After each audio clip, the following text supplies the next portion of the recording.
Hello students, linear algebra का 40वां और basis dimension का 16वां लेक्चर है ये। एक थ्योरम उठाते हैं इसमें। Let a finite dimensional linear space, finite dimensional linear space VF be the direct sum of its two subspaces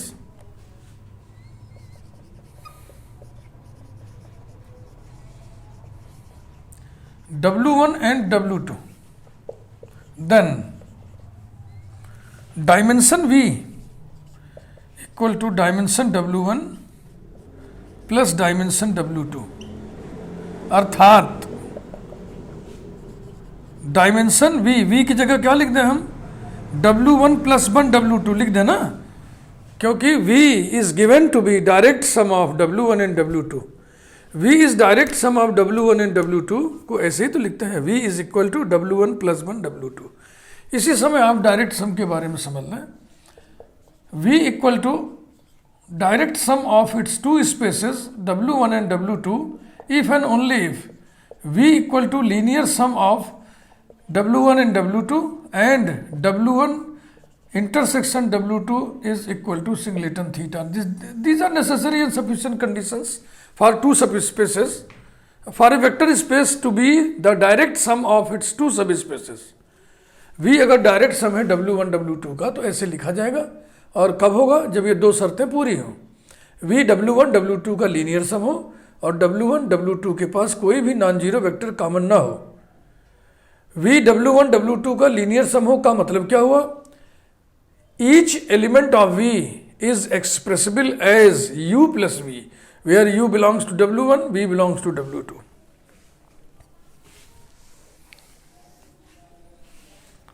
equals to dimension W1 plus dimension W2. अब इसको आइए प्रूव किया जाए.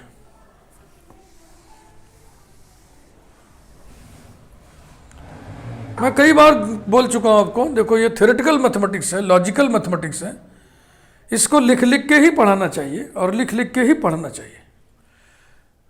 और की टीचिंग में हम लोग बिना लिखे या बहुत कम लिख करके भी पढ़ा देते हैं, लेकिन इसको बिना लिखे हम तो नहीं पढ़ाते, क्योंकि हमको खूब अच्छी तरह से मालूम है कि linear algebra, modern algebra, abstract algebra, जितने भी एब्स्ट्रैक्ट ब्रांचेस हैं मैथमेटिक्स के, उनको लिख लिख के ही पढ़ना चाहिए, लिख लिख के ही पढ़ाना चाहिए. प्रूफ धीरे धीरे. Since V is finite dimensional, therefore its subspaces W1 and W2 are also finite dimensional. Result आप प्रूव कर चुके हैं. एवरी सब space of a finite dimensional linear space must be finite dimensional. उसी के आधार पर तो हम कह रहे हैं.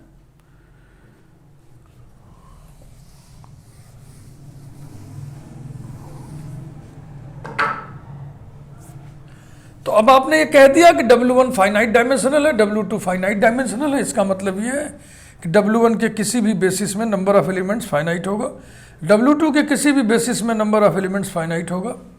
तो आइए मान लिया जाए, let S1 equal to curly bracket α1 α2 so on αm be a basis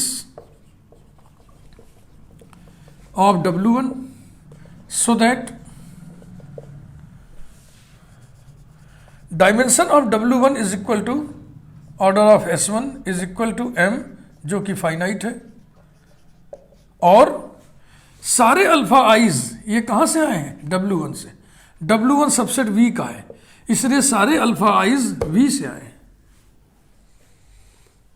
इसी प्रकार से लिखिए S2 के लिए, W2 के लिए. Let S2 equal to curly bracket β1 comma β2 comma so on comma βn be a basis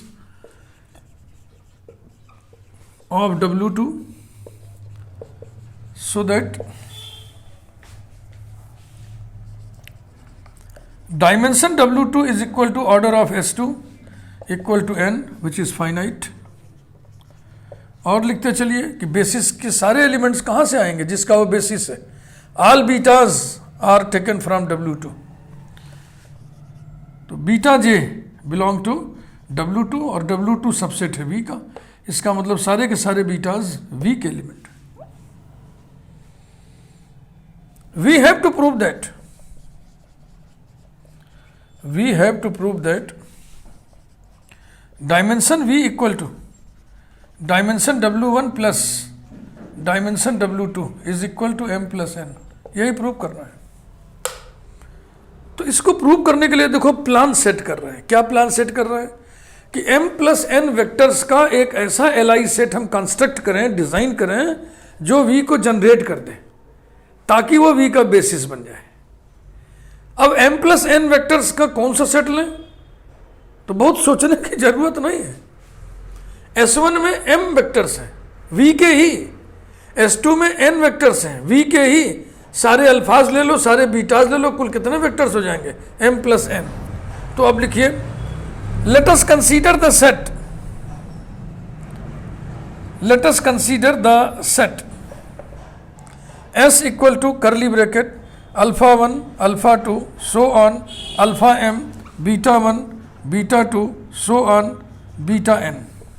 ये रहा। अब हम शो करने जा रहे हैं कि ये बाई नेचर LI सेट है और ये V का स्पानिंग सेट भी है, यानी S is LI and S generates V। ये दो बातें अगर हम सिद्ध कर ले जाएं तो फिर हम ये कहने लायक हो जाएंगे कि S is a basis of V। और जब S बेसिस ऑफ V हो जाएगा तो V का डायमेंशन कितना होगा, m प्लस n। यही सिद्ध करना था, यही सिद्ध हो जाएगा। तो 1 बाई 1 चलिए हम लोग इसको करें।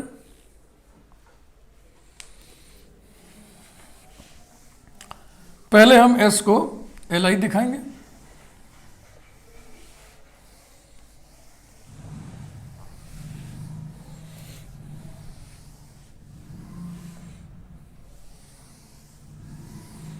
और इन सब डेटा को यहां पे हम लिख ले रहे हैं। पहला डेटा तो यही कि S1 is equal to curly bracket alpha 1 alpha 2 so on alpha m। ठीक ना। और ये क्या चीज है, ये है basis of W1। L of S1 बराबर होगा W1 और S1 इज LI। ये दो गुण होंगे इसमें। S2 आपने लिया है curly bracket beta 1 comma beta 2 comma so on comma beta n। इसको लिया है अ बेसिस ऑफ W2। इसलिए L of S2 is equal to W2 and S2 is LI। तीसरी बात, जो आपने S लिया है उसमें सारे अल्फाज लिया है और सारे बीटाज लिया है। ये लिख दे रहे हैं क्योंकि मिटा दे रहे हैं ना बार बार, तो ये सामने रहना चाहिए, तभी हम समझाएंगे, तभी आप समझेंगे ये। और हमें प्रूव करने ये है, या हम इसको प्रूव करने के फिराक में हैं कि S बेसिस हो जाए V का। देखिए number 1, to prove that S is linearly independent. इसके लिए हम तरीका आपको समझाएं। S के एलिमेंट्स का LC लिखो, थीटा के बराबर करो तो सिस्टम ऑफ इक्वेशन बन जाएगा। तो सिस्टम ऑफ इक्वेशन देखो कैसे लिखोगे, A1 alpha 1 plus A2 alpha 2 plus so on plus AM alpha m plus B1 beta 1 plus B2 beta 2 plus so on plus BN beta n। अब फिर equal to theta. अब इतना लंबा हम नहीं लिखेंगे, इसको हम सिग्मा फॉर्म में लिखेंगे।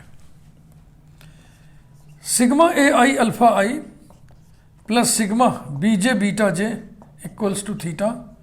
I varies from 1 to m, J varies from 1 to n। Theta being zero vector. ये हो गया इक्वेशन नंबर 1। तो इक्वेशन नंबर 1 भी हम यहां नोट कर लें। Sigma AI alpha I plus sigma BJ beta J equal to theta. I varies from 1 to m, j varies from 1 to n. This is equation number 1.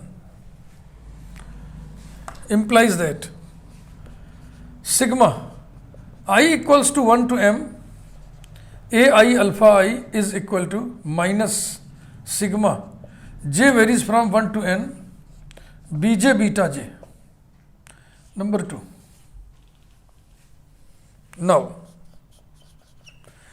Minus sigma j varies from 1 to n, b j beta j, इसको उठाया हमने, इसको इरादा अभी से स्पष्ट कर दें। मैं तर्कों के माध्यम से by giving logic we shall show that this element belongs to W1 as well as belongs to W2। अगली हमारा अगला मंशा यही है। तो आइए देखें, equals to sigma i varies from 1 to m, a i alpha i, मैं यहां लिख दे रहा हूं बाई 2 से। इसको देखें, ये क्या है? This is linear combination of elements of S1। देखो A1 alpha 1 plus A2 alpha 2 plus so 1 plus AM alpha m, यही तो है। This is linear combination of elements of S1, therefore it belongs to L of S1। implies that minus sigma j varies from 1 to n, bj beta j belongs to L of S1, और L of S1 किसके बराबर है? W1 के। तो belongs to W1, ये हो गया number 3।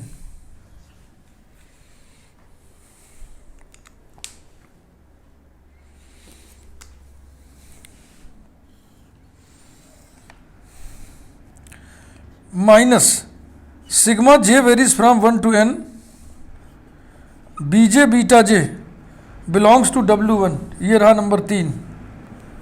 Number 2 तो हमें याद ही रहेगा ना, नंबर 1 के जस्ट इधर उधर करने वाला जो रिलेशन है वही।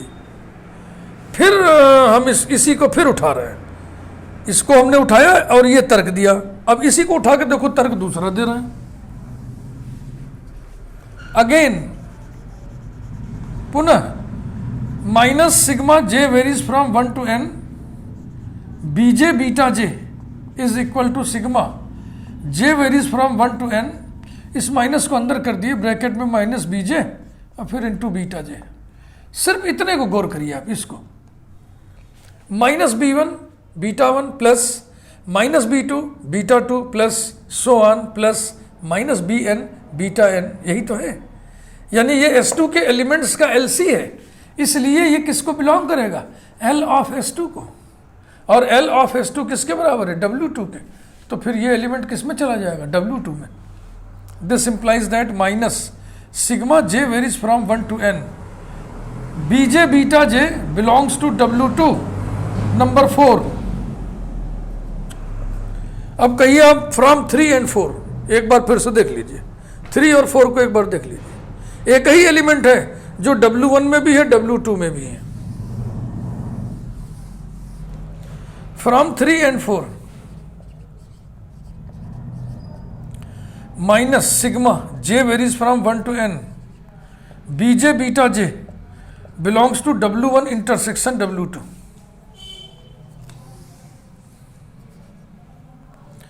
implies that minus sigma j varies from 1 to n, bj beta j equals to theta। अब कारण लिख रहा हूं मैं, since v is direct sum of W1 and W2, यानी कि v is equal to W1 plus W2।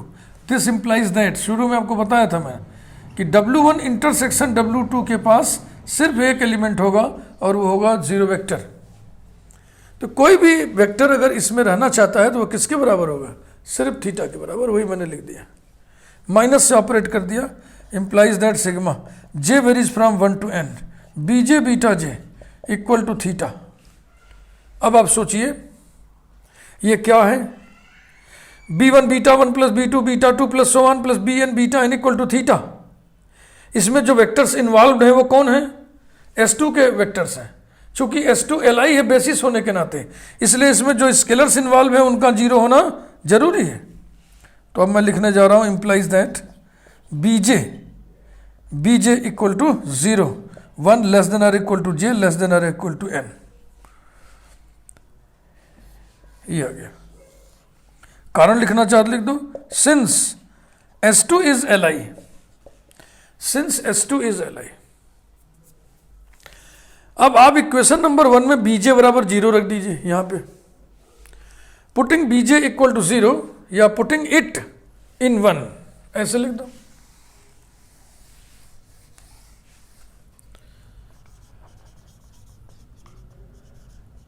Putting it in 1 we have, देख रहे ना आप, इसीलिए सब लिखा मैंने, sigma i varies from 1 to m, a i alpha i plus theta equal to theta implies that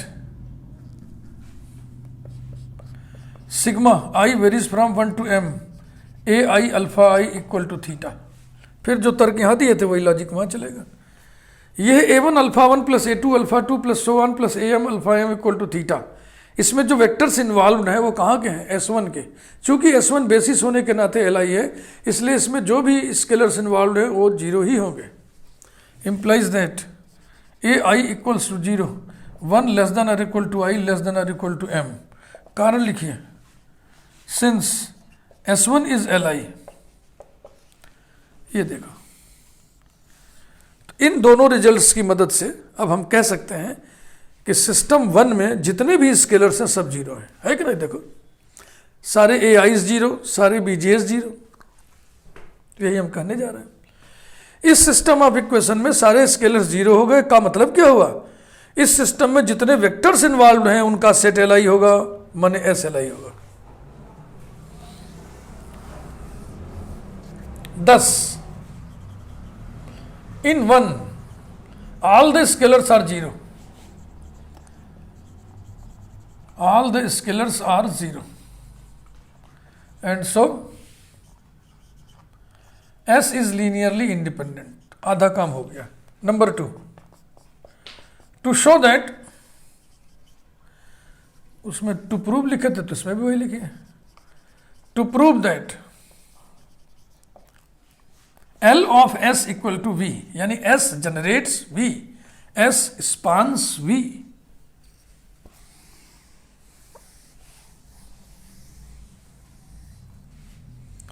Since all the elements of S are in V, ठीक है ना? इसके सारे एलिमेंट्स V में हैं, मैं बता चुका हूं लिखते समय, क्योंकि इसके सारे एलिमेंट W1 में है और W1 सब स्पेस है V का, तो W1 के सारे एलिमेंट्स V के होंगे, इसलिए सारे अल्फाज V के हैं, सारे बीटाज V के हैं, यानी कि S के सारे एलिमेंट V के हैं। इसलिए therefore all the elements of L of S are in V। थोड़ा इसको समझ लेना पड़ेगा। मैं शुरू में बेसिस का डेफिनेशन आपको बताया था, इन सब चीजों को मैंने क्लियर किया था। L ऑफ S में होता कौन है? L ऑफ S में S के एलिमेंट्स के LCs होते हैं, सारे LCs, S के एलिमेंट्स के LCs, और S के सारे एलिमेंट V में है। L यानी कि इसमें कौन है? V के ही कुछ एलिमेंट्स के LCs, तो V के एलिमेंट्स के LCs V में होंगे ना, by the definition, by the concept of linear space, यानी L ऑफ S के सारे एलिमेंट V में होंगे। thus L of S will be subset of V। एक रिजल्ट यह हुआ। Let gamma be any element of V, then gamma belongs to W1 plus 1 W2। Logic लिखिए, since V is given to be direct sum of W1 and W2। ये statement पे लिखा हुआ ना कि V is the direct sum of W1 plus and W2, इसका मतलब V is equal to W1 plus 1 W2। This implies that gamma belongs to W1 plus W2. This implies that gamma is equal to U plus V, where U belongs to W1 and W1 is equal to L of S1, and V belongs to W2 and W2 is equal to L of S2.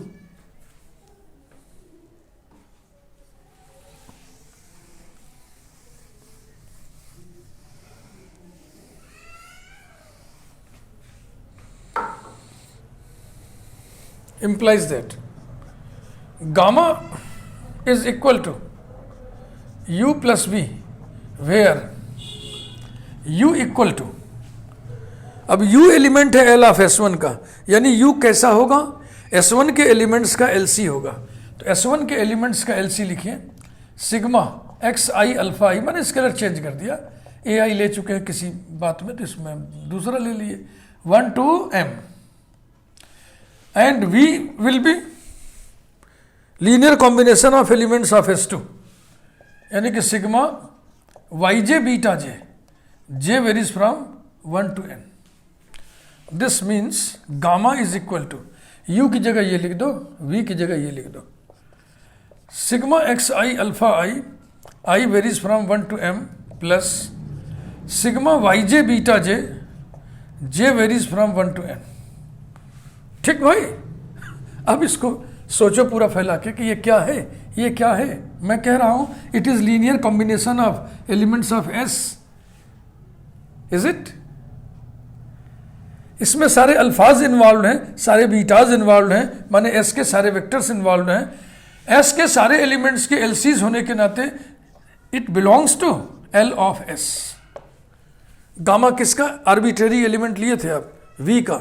V का arbitrary element L of S में चला गया, यानी V के सारे elements L of S में होंगे, यानी V will be subset of L of S। Therefore V is subset of L of S। तो एक रिजल्ट ये हो गया। इसके पहले आपके ये थे L of S is subset of V, तो अब इक्वलिटी कर देना।